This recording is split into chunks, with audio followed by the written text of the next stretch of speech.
ਉਹ ਗਗਨ ਤੂੰ ਇੱਥੇ ਕੀ ਕਰਨ ਆਇਆ? ਪਤਾ ਨਾ ਤੈਨੂੰ ਇੱਥੇ ਰੇਸ ਲਈ ਟ੍ਰਾਇਲ ਹੋਣਾ ਉਰੇ। ਇੰਨਾ ਕਹਿ ਕੇ ਆਪਸ 'ਚ ਹੱਸਣ ਲੱਗੇ। ਕਦੇ ਕਹਿੰਦੇ ਸੀਗੇ ਕਿ ਇਹਦੇ ਤੋਂ ਬੋਲਿਆ ਨਹੀਂ ਜਾਂਦਾ, ਗੂੰਗਾ ਹੈ।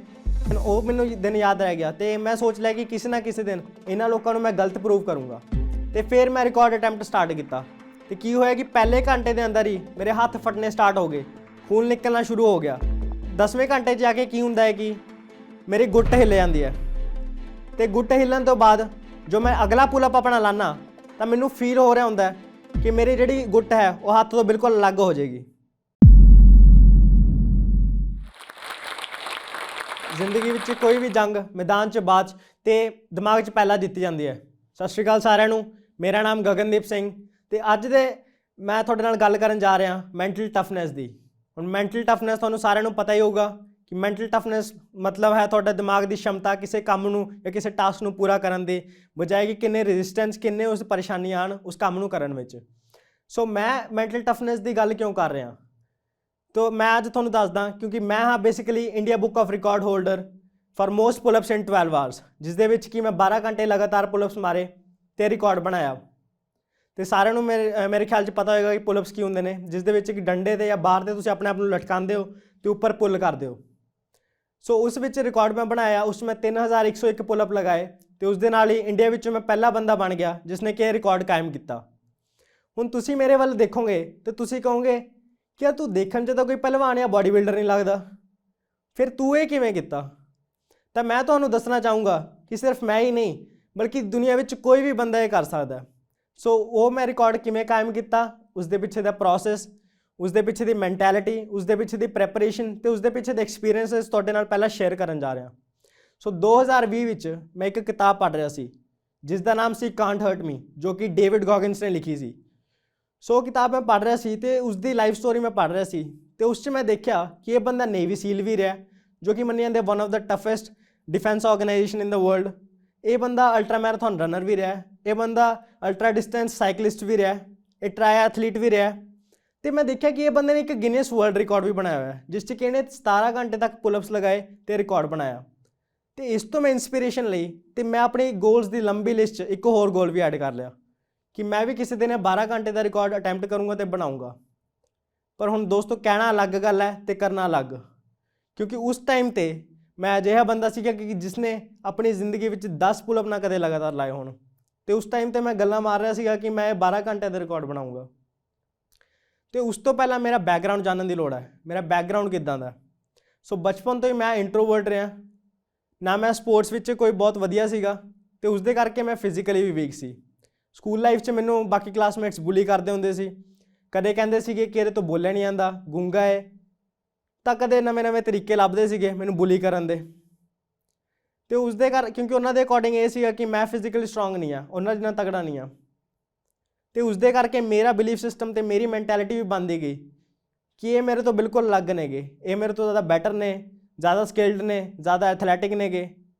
ਅਤੇ ਉਹਨਾਂ ਨੂੰ ਮੈਂ ਇੱਕ ਪੈਡੈਸਟਲ 'ਤੇ ਪੁੱਟ ਕਰਤਾ ਸੀਗਾ ਕਿ ਇਹੀ ਨੇ ਜੋ ਕੁਝ ਵੀ ਨੇ, ਅਤੇ ਮੈਂ ਇਹਨਾਂ ਤੋਂ ਹਮੇਸ਼ਾ ਥੱਲੇ ਹੀ ਰਹੂੰਗਾ ਐਥਲੈਟਿਸਿਜ਼ਮ ਅਤੇ ਸਟਰੈਂਥ ਦੇ ਮਾਮਲੇ 'ਚ। ਅਤੇ ਮੈਂ ਬਿਲਕੁਲ ਕਿਉਂਕਿ ਐਕਸਟਰਾ ਕਰਿਕੂਲਰ ਐਕਟੀਵਿਟੀਜ਼ ਅਤੇ ਸਪੋਰਟਸ 'ਚ ਜ਼ੀਰੋ ਸੀਗਾ। ਅਤੇ ਇਹੋ ਜਿਹਾ ਇੰਸੀਡੈਂਟ ਮੈਨੂੰ ਅੱਜ ਵੀ ਅਜੇ ਯਾਦ ਹੈ ਕਿ ਉਹ ਟਾਈਮ ਸੀਗਾ ਜਦੋਂ ਸਕੂਲ ਵਿੱਚ ਐਨੂਅਲ ਸਪੋਰਟਸ ਮੀਟ ਹੋਣੀ ਸੀ ਤਾਂ ਟੀਚਰਸ ਨੇ ਅਨਾਊਂਸਮੈਂਟ ਕਰਵਾਤੀਆਂ ਕਿ ਜਿਨ੍ਹਾਂ ਬੱਚਿਆਂ ਨੇ ਵੀ ਪਾਰਟੀਸਪੇਟ ਕਰਨਾ ਉਹ ਆਪਣੇ ਨਾਮ ਲਿਖਵਾ ਕੇ ਗਰਾਊਂਡ 'ਚ ਚਲੇ ਜਾਣ। ਸੋ ਨਾਲ ਦੇ ਸਾਰੇ ਜਾ ਰਹੇ ਸੀ ਕਲਾਸਮੇਟਸ, ਸੋ ਮੈਂ ਵੀ ਹਿੰਮਤ ਜੁਟਾਈ ਅਤੇ ਮੈਂ ਵੀ ਆਪਣਾ ਨਾਮ ਲਿਖਵਾ ਕੇ ਚਲਾ ਗਿਆ। ਅਤੇ ਜਦੋਂ ਮੈਂ ਜਾ ਰਿਹਾ ਸੀਗਾ ਮੇਰੇ ਦਿਮਾਗ ਵਿੱਚ ਹਾਲੇ ਵੀ ਉਹ ਚੱਲ ਰਿਹਾ ਸੀਗਾ ਕਿ ਜੇ ਮੈਂ ਪਤਾ ਨਹੀਂ ਮੈਨੂੰ ਪਾਰਟੀਸਪੇਟ ਕਰਨ ਵੀ ਦੇਣਗੇ ਜਾਂ ਨਹੀਂ, ਜੇ ਪਾਰਟੀਸਪੇਟ ਕਰਨ ਵੀ ਦਿੱਤਾ ਤਾਂ ਮੈਂ ਪਰਫੋਰਮ ਕਰ ਵੀ ਪਾਉਂ ਜਾਂ ਨਹੀਂ, ਅਤੇ ਜੇ ਨਾ ਕਰ ਪਾਇਆ ਤਾਂ ਮੇਰੇ ਬਾਰੇ ਸਾਰੇ ਕੀ ਸੋਚਣਗੇ, ਮੇਰੇ ਬਾਰੇ ਗੱਲਾਂ ਬਣਾਉਣਗੇ, ਹੱਸਣਗੇ, ਮਜ਼ਾਕ ਉਡਾਉਣਗੇ। ਇਹ ਚੀਜ਼ਾਂ ਸੋਚਦਾ ਹੋਇਆ ਮੈਂ ਗਰਾਊਂਡ ਵਿੱਚ ਪਹੁੰਚ ਗਿਆ ਅਤੇ ਲਾਈਨ ਬਣੀ ਹੋਈ ਸੀ, ਮੈਂ ਵੀ ਜਾ ਕੇ ਉੱਥੇ ਖੜ੍ਹ ਗਿਆ। ਕੁਛ ਮੁੰਡੇ ਸੀਗੇ ਉਹਨਾਂ ਨੇ ਮੇਰੀ ਤਰਫ ਪਿੱਛੇ ਦੇਖਿਆ ਅਤੇ ਮੈਨੂੰ ਦੇਖ ਕੇ ਆਪਸ 'ਚ ਹੱਸਣ ਲੱਗੇ। ਇੱਕ ਨੇ ਕਿਹਾ, ਉਹ ਗਗਨ ਤੂੰ ਇੱਥੇ ਕੀ ਕਰਨ ਆਇਆ? ਪਤਾ ਨਾ ਤੈਨੂੰ ਇੱਥੇ ਰੇਸ ਲਈ ਟ੍ਰਾਇਲ ਹੋਣਾ ਉਰੇ। ਇੰਨਾ ਕਹਿ ਕੇ ਆਪਸ 'ਚ ਹੱਸਣ ਲੱਗੇ, ਪਰ ਮੈਂ ਹਾਲੇ ਵੀ ਉੱਥੇ ਖੜ੍ਹਾ ਹੋਇਆ।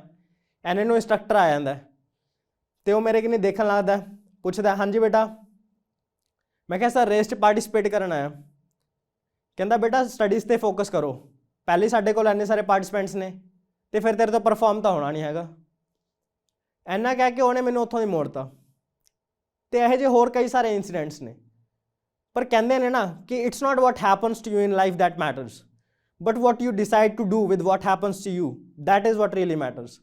ਭਾਵ ਕਿ ਇਹ ਮੈਟਰ ਨਹੀਂ ਕਰਦਾ ਕਿ ਤੁਹਾਡੇ ਨਾਲ ਜ਼ਿੰਦਗੀ 'ਚ ਕੀ ਹੁੰਦਾ ਹੈ, ਭਾਵੇਂ ਖਰਾਬ ਤੋਂ ਖਰਾਬ ਚੀਜ਼ ਤੁਹਾਡੇ ਨਾਲ ਜ਼ਿੰਦਗੀ 'ਚ ਹੋਵੇ, ਉਹ ਮੈਟਰ ਨਹੀਂ ਕਰਦੀ, ਪਰ ਤੁਸੀਂ ਉਸ ਐਕਸਪੀਰੀਅੰਸ ਤੋਂ, ਉਸ ਚੀਜ਼ ਤੋਂ ਲੈਸਨਸ ਲੈ ਕੇ ਆਪਣੇ ਆਪ ਨੂੰ ਕਿਵੇਂ ਇੰਪਰੂਵ ਕਰਦੇ ਹੋ, ਉਸਨੂੰ ਆਪਣੇ ਐਡਵਾਂਟੇਜ ਲਈ ਕਿਵੇਂ ਯੂਜ਼ ਕਰਦੇ ਹੋ, ਉਹ ਚੀਜ਼ ਮੈਟਰ ਕਰਦੀ ਹੈ। ਤੇ ਇਹੀ ਮੈਂਟੈਲਿਟੀ ਮੇਰੀ ਵੀ ਬਣ ਗਈ ਸੀਗੀ। ਜੋ ਇਨਸਾਨੀ ਦਿਮਾਗ ਹੈ ਉਹ ਨੈਗੇਟਿਵਸ 'ਤੇ ਫੋਕਸ ਕਰਨ ਲਈ ਕੇਪੇਬਲ ਨਹੀਂ ਹੁੰਦਾ, ਸਮਰਥ ਨਹੀਂ ਹੁੰਦਾ। ਜੇ ਤੁਸੀਂ ਆਪਣੇ ਆਪ ਨੂੰ ਔਂਕੜਾਂ 'ਤੇ ਫੋਕਸ ਕਰਦੇ ਰਹੋਗੇ, ਆਬਸਟੀਕਲ 'ਤੇ ਫੋਕਸ ਕਰਦੇ ਰਹੋਗੇ, ਤਾਂ ਤੁਹਾਡਾ ਮਾਈਂਡ ਜਿਹੜਾ ਹੈਗਾ ਸੋਲਿਊਸ਼ਨਸ ਵੱਲ ਫੋਕਸ ਨਹੀਂ ਕਰ ਸਕਦਾ। ਤੇ ਤੁਸੀਂ ਜਦੋਂ ਤੁਸੀਂ ਆਪਣੇ ਆਪ ਨੂੰ ਕੁਐਸਚਨ ਕਰਦੇ ਹੋ, ਸਵਾਲ ਪੁੱਛਦੇ ਹੋ ਕਿ ਠੀਕ ਹੈ, ਇਸ ਮੂਮੈਂਟ 'ਤੇ, ਇਸ ਸਮੇਂ 'ਤੇ ਮੈਂ ਇਹ ਚੀਜ਼ ਨਹੀਂ ਕਰ ਪਾ ਰਿਹਾ, ਪਰ ਮੈਂ ਇਸ ਨੂੰ ਕਿਵੇਂ ਕਰ ਸਕਦਾ, ਉਦੋਂ ਤੁਹਾਡਾ ਮਾਈਂਡ ਜੋ ਹੈ ਉਹ ਹੋਰ ਪੋਸੀਬਿਲਿਟੀਜ਼ ਲਈ ਓਪਨ ਹੋ ਜਾਂਦਾ ਹੈ। ਉਦੋਂ ਤੁਹਾਡਾ ਮਾਈਂਡ ਜੋ ਹੈ ਸੋਲਿਊਸ਼ਨਸ ਫਾਈਂਡ ਕਰਨ ਦੀ ਡਾਇਰੈਕਸ਼ਨ ਵਿੱਚ ਐਕਟਿਵ ਹੋ ਜਾਂਦਾ। ਮੈਂ ਇਸ ਨੂੰ ਪੌਂਟਿੰਗ ਵੇ ਕਹਿੰਦਾ। ਰਿਕੀ ਪੌਂਟਿੰਗ, ਜੋ ਕਿ ਮੰਨਿਆ ਜਾਂਦਾ one of the greatest batsman of all time, ਉਸ ਤੋਂ ਇੱਕ ਵਾਰ ਪੁੱਛਿਆ ਗਿਆ ਸੀਗਾ ਕਿ ਤੁਹਾਡਾ ਸੀਕ੍ਰੇਟ ਕੀ ਹੈ ਬੋਲ ਨੂੰ ਗੈਪ 'ਚ ਹਿੱਟ ਕਰਨ ਦਾ। ਤਾਂ ਉਹਨੇ ਕਿਹਾ ਕਿ ਜਦੋਂ ਵੀ ਕੋਈ ਬੈਟਸਮੈਨ ਸਟਰਾਈਕ 'ਤੇ ਆਉਂਦਾ ਤਾਂ ਉਹ ਫੀਲਡਰਸ ਨੂੰ ਦੇਖਦਾ, ਉਹਨਾਂ ਦੀ ਪੋਜੀਸ਼ਨ ਨੂੰ ਦੇਖਦਾ, ਅਤੇ ਉਹ ਫੀਲਡਰਸ ਦੀ ਇਮੇਜ ਉਹਦੇ ਦਿਮਾਗ 'ਚ ਛਪ ਜਾਂਦੀ ਹੈ। ਪਰ ਜਦੋਂ ਮੈਂ ਫੀਲਡ 'ਚ ਆਉਂਦਾ ਤਾਂ ਮੈਂ ਫੀਲਡਰਸ ਨੂੰ ਨਹੀਂ ਦੇਖਦਾ, ਮੈਂ ਸਿਰਫ ਗੈਪਸ ਨੂੰ ਦੇਖਦਾ। ਅਤੇ ਉਹ ਚੀਜ਼ ਲਾਈਫ 'ਚ ਵੀ ਅਪਲਾਈ ਹੁੰਦੀ ਹੈ ਕਿ ਜੇ ਤੁਸੀਂ ਸਿਰਫ ਹਰਡਲਸ ਨੂੰ ਲੈ ਕੇ ਓਬਸੈਸ ਹੋ ਜਾਓਗੇ ਅਤੇ ਉਸਦੇ ਉੱਤੇ ਹੀ ਰੋਈ ਜਾਓਗੇ ਕਿ ਇਹ ਚੀਜ਼ ਮੇਰੇ ਤੋਂ ਨਹੀਂ ਹੋ ਰਹੀ ਜਾਂ ਉਹ ਚੀਜ਼ ਮੇਰੇ ਤੋਂ ਨਹੀਂ ਹੋ ਰਹੀ, ਤਾਂ ਤੁਸੀਂ ਸੋਲਿਊਸ਼ਨ ਵੱਲ ਫੋਕਸ ਨਹੀਂ ਕਰ ਪਾਓਗੇ। ਅਤੇ ਇਹੀ ਚੀਜ਼ ਮੈਂ ਅਪਲਾਈ ਕੀਤੀ ਕਿ ਕਿਸੇ ਨਾ ਕਿਸੇ ਦਿਨ, ਉਹ ਮੈਨੂੰ ਦਿਨ ਯਾਦ ਰਹਿ ਗਿਆ, ਅਤੇ ਮੈਂ ਸੋਚ ਲਿਆ ਕਿ ਕਿਸੇ ਨਾ ਕਿਸੇ ਦਿਨ ਇਹਨਾਂ ਲੋਕਾਂ ਨੂੰ ਮੈਂ ਗਲਤ ਪ੍ਰੂਵ ਕਰੂੰਗਾ। ਸੋ ਮੈਂ ਇਹੀ ਮੈਂਟੈਲਿਟੀ ਲੈ ਕੇ ਤਿਆਰੀ ਕਰਨ ਲੱਗ ਪਿਆ ਰਿਕਾਰਡ ਦੀ, ਅਤੇ ਉਸਦੀ ਪ੍ਰੈਪਰੇਸ਼ਨ ਕਰਨ ਲੱਗ ਪਿਆ। ਸੋ ਇੱਕ ਦਿਨ ਪਹਿਲਾਂ ਜਿਮ 'ਚ ਗਏ, ਉੱਥੇ ਸਾਰਾ ਪ੍ਰਬੰਧ ਕੀਤਾ, ਲਾਈਟਿੰਗ ਵਗੈਰਾ ਸਾਰਾ ਕੁਝ ਸ਼ੂਟਿੰਗ ਦਾ, ਐਂਡ ਮੈਂ ਕੌਨਫੀਡੈਂਟ ਸੀਗਾ ਕਿ ਬਿਲਕੁਲ ਸਹੀ ਜਾਏਗਾ ਮੇਰਾ ਰਿਕਾਰਡ ਅਟੈਂਪਟ ਕਰਨ ਤੋਂ ਪਹਿਲਾਂ ਮੈਂ ਆਪਣੀ ਸਟਰੈਂਥ 'ਤੇ ਵਰਕ ਕਰਨਾ ਸੀਗਾ, ਕਿਉਂਕਿ ਮੈਂ ਪਹਿਲਾਂ ਸਿਰਫ 10 ਪੁੱਲ ਅਪ ਵੀ ਨਹੀਂ ਲਗਾ ਪਾਉਂਦਾ ਸੀਗਾ ਲਗਾਤਾਰ। ਅਤੇ ਉਹ 8 ਤੇ 10 ਮਹੀਨਿਆਂ ਦੀ ਮੈਂ ਟ੍ਰੇਨਿੰਗ ਕੀਤੀ, ਅਤੇ ਉਸ ਤੋਂ 10 ਤੋਂ ਮੈਂ 25 ਪੁੱਲ ਅਪਸ ਤੱਕ ਲਗਾਤਾਰ ਲਗਾਉਣ ਲੱਗ ਗਿਆ ਸੀਗਾ। ਅਤੇ ਫਿਰ ਮੈਂ ਰਿਕਾਰਡ ਅਟੈਂਪਟ ਸਟਾਰਟ ਕੀਤਾ, ਅਤੇ ਕੀ ਹੋਇਆ ਕਿ ਪਹਿਲੇ ਘੰਟੇ ਦੇ ਅੰਦਰ ਹੀ ਮੇਰੇ ਹੱਥ ਫਟਣੇ ਸਟਾਰਟ ਹੋ ਗਏ, ਖੂਨ ਨਿਕਲਣਾ ਸ਼ੁਰੂ ਹੋ ਗਿਆ। ਪਰ ਉਸ ਤੋਂ ਪਹਿਲਾਂ ਵੀ ਮੈਂ ਓਵਰ ਟ੍ਰੇਨ ਕਰਦਾ ਰਹਿੰਦਾ ਸੀਗਾ, ਅਤੇ ਉਸਦੇ ਕਰਕੇ ਹੱਥਾਂ 'ਚ ਅਟਨ ਪਏ ਹੋਏ ਸੀਗੇ।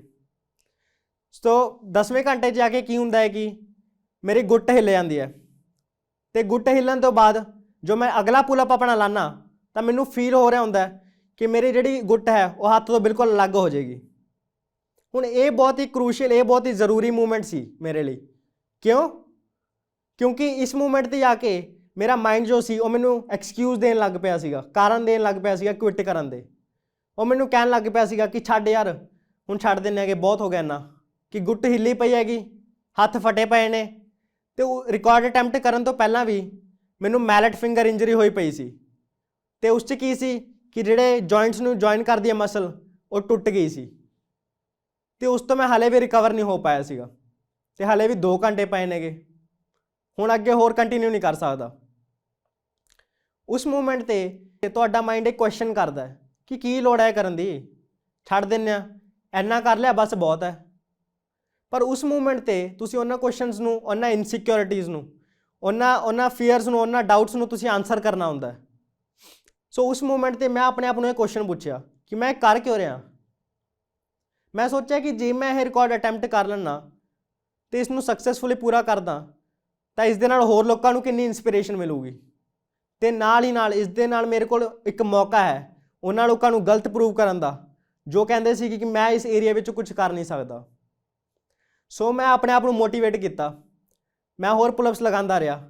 ਇਸ ਮੂਵਮੈਂਟ 'ਤੇ ਮੈਨੂੰ ਸਿਰਫ ਫੀਲਡਰਸ ਨਹੀਂ ਦਿਖ ਰਹੇ ਸੀਗੇ, ਮੈਨੂੰ ਸਿਰਫ ਗੈਪਸ ਦਿਖ ਰਹੇ ਸੀਗੇ, ਮੈਨੂੰ ਸਿਰਫ ਉਹ ਪੁਲਅਪ ਬਾਰ ਦਿਖ ਰਹੀ ਸੀਗੀ, ਅਤੇ ਉਸ ਦੇ ਉੱਤੇ ਮੈਂ ਫੋਕਸ ਸੀਗਾ। ਅਤੇ ਮੈਂ ਨਾਲ ਆਪਣੇ ਫਰੈਂਡ ਤੋਂ ਪੁੱਛਦਾ ਰਿਹਾ ਕਿ ਕਿੰਨੇ ਪੁਲਅਪਸ ਹੋ ਗਏ, ਉਹਨੇ ਦੱਸਿਆ 2900। ਅਤੇ ਉਸ ਮੂਮੈਂਟ 'ਤੇ ਮੈਂ ਸੋਚ ਲਿਆ ਸੀਗਾ ਕਿ 3000 ਤੋਂ ਉੱਤੇ ਹੀ ਲਾਣੇ ਨੇਗੇ, ਅਤੇ ਮੈਂ ਆਪਣੇ ਆਪ ਨੂੰ ਮੋਟੀਵੇਟ ਕਰਦਾ ਹੋਇਆ ਲਾਉਂਦਾ ਗਿਆ, ਅਤੇ ਐਂਡ ਵਿੱਚ ਮੈਂ 3101 ਪੁਲਅਪ ਲਗਾਏ, ਅਤੇ ਇਸ ਦੇ ਨਾਲ ਹੀ ਇੰਡੀਆ ਵਿੱਚੋਂ ਮੈਂ ਪਹਿਲਾ ਬੰਦਾ ਬਣ ਗਿਆ ਜਿਸ ਨੇ ਕਿ ਇਹ ਰਿਕਾਰਡ ਕਾਇਮ ਕੀਤਾ। ਸੋ ਇਹਨਾਂ ਤਜਰਬਿਆਂ ਤੋਂ ਮੈਂ ਕੁਝ ਅਜਿਹੇ ਲੈਸਨ ਸਿੱਖੇ ਜੋ ਕਿ ਤੁਹਾਡੇ ਹਰੇਕ ਕਿਸੇ ਏਰੀਆ ਆਫ ਲਾਈਫ 'ਚ ਕੰਮ ਆਉਣਗੇ। ਸੋ ਪਹਿਲੀ ਚੀਜ਼ ਹੈ ਮਾਈਂਡ ਓਵਰ ਮੈਟਰ। ਸੋ ਮਾਈਂਡ ਓਵਰ ਮੈਟਰ ਕੀ ਹੈ ਕਿ ਉਸ ਮੂਵਮੈਂਟ ਤੇ ਜਦੋਂ ਮੈਨੂੰ ਲੱਗ ਰਿਹਾ ਸੀਗਾ ਕਿ ਮੇਰੇ ਹੱਥ ਫਟੇ ਪਏ ਨੇ ਤੇ ਉਸ ਮੈਨੂੰ ਕੁਇਟ ਕਰ ਦੇਣਾ ਚਾਹੀਦਾ ਹੈ, ਮੈਨੂੰ ਗਿਵ ਅਪ ਕਰ ਦੇਣਾ ਚਾਹੀਦਾ ਹੈ। ਜੇ ਉਸ ਮੂਵਮੈਂਟ ਤੇ ਮੈਂ ਗਿਵ ਅਪ ਕਰ ਦਿੰਦਾ ਤਾਂ ਸ਼ਾਇਦ ਮੇਰਾ ਮਾਈਂਡ ਹੋਰ ਪੋਸੀਬਿਲਿਟੀਜ਼ ਲਈ, ਹੋਰ ਤਜਰਬਿਆਂ ਲਈ ਖੁੱਲ੍ਹ ਨਹੀਂ ਪਾਉਂਦਾ, ਐਕਸਪੈਂਡ ਨਹੀਂ ਹੋ ਪਾਉਂਦਾ। ਪਰ ਕਿਉਂਕਿ ਮੈਂ ਉਸ ਮੂਵਮੈਂਟ ਤੇ ਟਿਕਿਆ ਰਿਹਾ ਤੇ ਮੈਂ ਆਪਣੇ ਆਪ ਨੂੰ ਕਿਹਾ ਕਿ ਨਹੀਂ, ਮੈਂ ਪੂਰੇ 12 ਘੰਟੇ ਟਿਕੇ ਰਹਿਣਾ, ਤਾਂ ਉਸ ਮੂਵਮੈਂਟ ਤੇ ਮੇਰਾ ਮਾਈਂਡ ਓਪਨ ਹੋ ਗਿਆ ਹੋਰ ਬਹੁਤ ਸਾਰੀ ਪੋਸੀਬਿਲਿਟੀਜ਼ ਲਈ। ਤੇ ਮੈਂ ਤੁਹਾਨੂੰ ਸਾਰਿਆਂ ਨੂੰ ਇਹ ਕਹਿਣਾ, ਜਿੰਨੀ ਵੀ ਤੁਹਾਡੇ ਕਿਸੇ ਕੰਮ ਨੂੰ ਕਰਨ ਦੀ ਲਿਮਿਟ ਹੈ, ਉਸ ਤੋਂ ਤੁਸੀਂ ਥੋੜ੍ਹਾ ਜਿਹਾ ਹੋਰ ਵੱਧ ਕੇ ਜਾਓ ਤਾਂ ਤੁਸੀਂ ਦੇਖੋਗੇ ਆਪਣੇ ਮਾਈਂਡ ਨੂੰ ਐਕਸਪੈਂਡ ਹੁੰਦੇ ਹੋਏ, ਹੋਰ ਨਵੇਂ ਤਜਰਬੇ 'ਚ ਜਾਂਦੇ ਹੋਏ। ਤੇ ਕਿਉਂਕਿ ਤੁਹਾਡੇ ਮਾਈਂਡ ਨੂੰ ਪਤਾ ਚੱਲ ਜਾਂਦਾ ਹੈ ਕਿ ਇਹ ਬੰਦਾ ਕੁਇਟ ਨਹੀਂ ਕਰਨ ਲੱਗਿਆ, ਤਾਂ ਹੋਰ ਨਵੇਂ ਤਰੀਕੇ ਫਾਈਂਡ ਆਊਟ ਕਰਦਾ ਉਸ ਕੰਮ ਨੂੰ ਪੂਰਾ ਕਰਨ ਲਈ। ਸੋ ਕਿਸੇ ਵੀ ਚੀਜ਼ 'ਚ ਤੁਸੀਂ ਜਾ ਰਹੇ ਹੋ ਤਾਂ ਕੋਈ ਵੀ ਚੀਜ਼ ਅਨਕੰਫਰਟੇਬਲ ਕਰੋ, ਕੋਈ ਵੀ ਚੀਜ਼ ਅਜਿਹੀ ਰੋਜ਼ ਕਰੋ ਜਿਸ 'ਚ ਤੁਸੀਂ ਅਨਕੰਫਰਟੇਬਲ ਫੀਲ ਕਰੋ, ਤਾਂ ਹੀ ਤੁਸੀਂ ਆਪਣੇ ਮਾਈਂਡ ਨੂੰ ਐਕਸਪੈਂਡ ਕਰ ਦਿਓਗੇ ਤੇ ਉਸ 'ਚ ਤੁਹਾਡੀ ਗਰੋਥ ਹੁੰਦੀ ਹੈ। ਤੇ ਦੂਸਰੀ ਚੀਜ਼ ਹੈ ਤੁਹਾਡਾ ਮਾਈਂਡਸੈਟ ਤੇ ਮੈਂਟੈਲਿਟੀ ਕਿੱਦਾਂ ਦੀ ਹੈ। ਜੇ ਉਸ ਦਿਨ ਮੈਂ ਉਹਨਾਂ ਲੋਕਾਂ ਦੀ ਬ੍ਰਾਂਡਿੰਗ ਨੂੰ ਐਕਸੈਪਟ ਕਰ ਲੈਂਦਾ ਕਿ ਮੈਂ ਸਟਰੋਂਗ ਨਹੀਂ ਹਾਂ, ਤਾਂ ਸ਼ਾਇਦ ਅੱਜ ਮੈਂ ਇਹ ਰਿਕਾਰਡ ਨਾ ਬਣਾ ਪਾਉਂਦਾ। ਪਰ ਕਿਉਂਕਿ ਮੈਂ ਉਸ ਬ੍ਰਾਂਡਿੰਗ ਨੂੰ ਕੁਐਸਚਨ ਕੀਤਾ, ਇਹ ਕੁਐਸਚਨ ਮਾਰਕ ਲਗਾਇਆ ਕਿ ਇਹ ਬੰਦੇ ਮੈਨੂੰ ਕਿਉਂ ਕਹਿ ਰਹੇ ਨੇ, ਇਹ ਇਸ ਲਈ ਕਹਿ ਰਹੇ ਨੇ ਕਿਉਂਕਿ ਇਹ ਖੁਦ ਕਰ ਚੁੱਕੇ ਨੇ, ਜਾਂ ਸਿਰਫ ਇਹ ਕਿਉਂ ਕਹਿ ਰਹੇ ਨੇ ਕਿਉਂਕਿ ਇਹਨਾਂ ਨੇ ਸਿਰਫ ਮਜ਼ਾਕ ਬਣਾਉਣਾ ਹੈ, ਜਾਂ ਤੁਹਾਨੂੰ ਕੁਐਸਚਨ ਕਰਨਾ ਕਿ ਤੁਸੀਂ ਹਰੇਕ ਵਾਰ 'ਚ ਤੁਹਾਨੂੰ ਟੋਕਣਾ ਇਸ ਗੱਲ 'ਚ, ਤਾਂ ਇਹ ਕਹਿ ਰਹੇ ਨੇ। ਤਾਂ ਤੁਸੀਂ ਆਪਣੇ ਆਪ 'ਤੇ ਬਿਲੀਫ ਰੱਖਦੇ ਹੋ ਤੇ ਉਸਨੂੰ ਹਾਰਡ ਵਰਕ ਨਾਲ ਬੈਕਅਪ ਕਰ ਦਿਓਗੇ ਤਾਂ you can achieve what you desire, because you have to think, believe and act like a champion before you even become a champion. ਭਾਵ ਕਿ ਤੁਹਾਨੂੰ ਚੈਂਪੀਅਨ ਦੀ ਤਰ੍ਹਾਂ ਸੋਚਣਾ ਪੈਂਦਾ ਹੈ। ਉਸ ਤੋਂ ਪਹਿਲਾਂ ਜਦੋਂ ਤੁਸੀਂ ਚੈਂਪੀਅਨ ਬਣੇ ਵੀ ਨਹੀਂ ਹੁੰਦੇ, ਉਸ ਤੋਂ ਪਹਿਲਾਂ ਵੀ ਤੁਹਾਨੂੰ ਚੈਂਪੀਅਨ ਦੀ ਤਰ੍ਹਾਂ ਸੋਚਣਾ ਪੈਂਦਾ, ਉਸ ਦੀ ਤਰ੍ਹਾਂ ਰਹਿਣਾ ਪੈਂਦਾ, ਉਸ ਦੀ ਤਰ੍ਹਾਂ ਬਿਲੀਵ ਕਰਨਾ ਪੈਂਦਾ। ਧੰਨਵਾਦ। ਇਸ ਵੀਡੀਓ ਬਾਰੇ ਆਪਣੀ ਰਾਏ ਕਮੈਂਟ ਸੈਕਸ਼ਨ ਵਿੱਚ ਸਾਨੂੰ ਦੱਸੋ ਅਤੇ ਆਪਣੇ ਮਿੱਤਰਾਂ ਨਾਲ ਇਹ ਵੀਡੀਓ ਸ਼ੇਅਰ ਕਰਨਾ ਨਾ ਭੁੱਲਿਓ।